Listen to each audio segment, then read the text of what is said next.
ناظرین کرام، ہمارے ایک بھائی فیصل آباد سے پوچھتے ہیں، حکیم صاحب مجھے رزق کے معاملے میں بہت پریشانی ہے،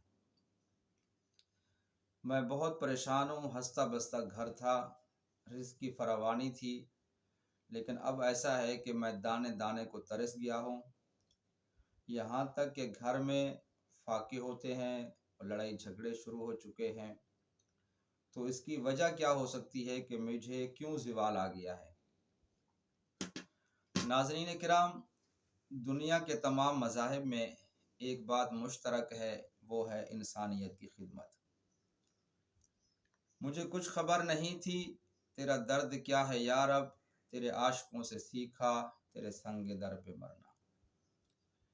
ناظرین کرام، رزق کیوں کم ہوتا ہے اور اس کی وجہ کیا ہے، اور زندگی کے معاملات کیوں رک جاتے ہیں، اس کی وجہ کیا ہے، یہ بہت اہم سوال ہے۔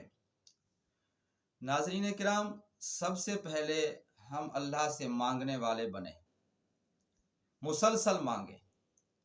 جس طرح ایک بھکاری بھیک مانگتا ہے، ایک ہوتا ہے دعا کا پڑھنا، پڑھ لی بس ختم، ایک ہوتا ہے دعا کا مانگنا۔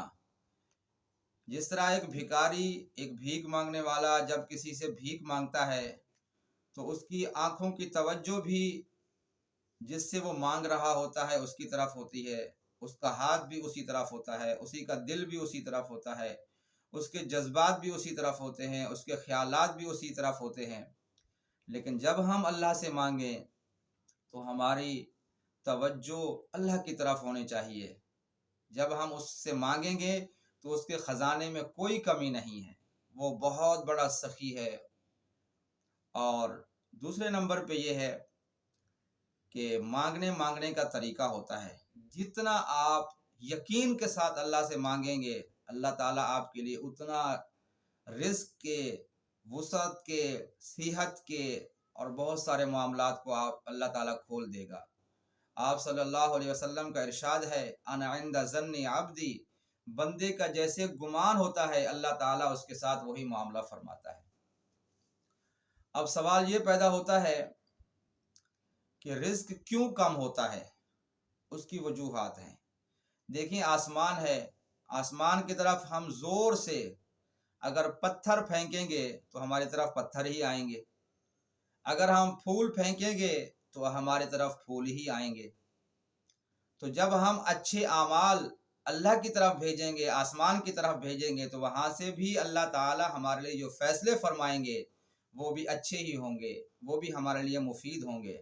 اور حدیث شریف میں آتا ہے، آپ صلی اللہ علیہ وسلم کا ارشاد ہے جس کا مفہوم ہے کہ انسان کا رزق کم کر دیا جاتا ہے اس کے گناہوں کی وجہ سے۔ تو دعا مانگنی چاہیے۔ کس طرح مانگنی چاہیے؟ کسی شاعر نے کیا خوب کہا، کس طرح کرتے ہیں فریاد بتا دو قاعدہ، اے اسیران قفس میں نو گرفتاروں میں ہوں۔ ناظرین کرام، ایک چھوٹا سا وظیفہ بتا دیتا ہوں، چلتے پھرتے میرے بھائی آپ پڑھتے رہیں، انشاءاللہ دنیا کے جتنا آپ کے کام رکے ہوئے ہیں، وہ رزق ہے، کاروبار ہے، صحت کے معاملات ہیں، اور بھی دنیا میں بہت سارے معاملات ہوتے ہیں، آپ یقین کے ساتھ، کامل یقین کے ساتھ پڑھیں، انشاءاللہ آپ کے معاملات کھل جائیں گے۔ وہ کیا ہے؟ یا باسطو، یا باسطو، یہ چلتے پھرتے پڑھتے رہیں، انشاءاللہ جو بھی آپ کا معاملہ رکا ہوا ہے وہ آپ کا انشاءاللہ چلنا شروع ہو جائے گا۔ اور ایک بات اور بھی ذہن میں رکھیں، رزق کیوں کم ہوتا ہے؟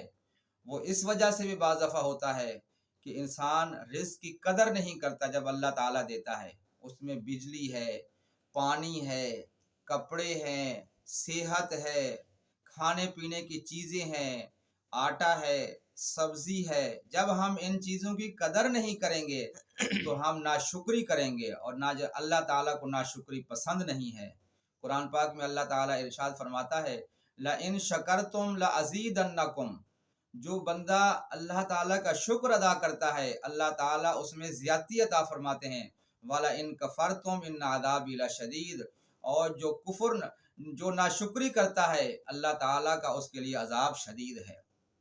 تو میرے بھائی آپ اللہ سے مانگیں اور انشاءاللہ آپ کا مسئلہ حل ہو جائے گا۔ اللہ تعالیٰ فراوانی کے ساتھ آپ کو رزق دے گا، بشرط یہ ہے کہ کامل یقین کے ساتھ پڑھیں۔